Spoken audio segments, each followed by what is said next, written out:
மற்றவர்கள் செய்யும் தவறுகளை நாம் செய்யாமல் உண்மையாக இருக்கும்போது அவர்கள் நம்மை ஒதுக்கத் தொடங்குகிறார்கள்.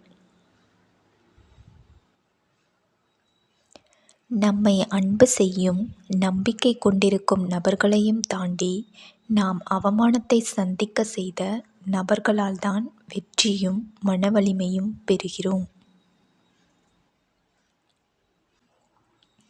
மனம் எந்த மாதிரியான சூழ்நிலைகளையும் மனிதர்களையும் சந்தித்ததோ அதை சம்பந்தப்படுத்திதான் நம்முடைய முடிவுகளை எடுக்க செய்கிறது. செய்ய வேண்டிய செயல் சின்னதோ பெரியதோ அதற்கான முதல் அடியை எடுத்து வைக்கும்போது அடுத்தடுத்த அடிகள் தானாகவே புலப்படும். நம் வாழ்வில் சந்திக்கும் மனிதர்கள் அனைவரும் நம்மால் முன்னேற்றம் அடையவோ இல்லை அவர்களால் நாம் முன்னேற்றம் பெறவோதான் சந்தித்தல் நிகழ்கிறது. இந்த வீடியோ பிடித்திருந்தால் லைக் செய்யவும். இது போன்ற வீடியோக்களை காண சப்ஸ்கிரைப் செய்யவும். நன்றி.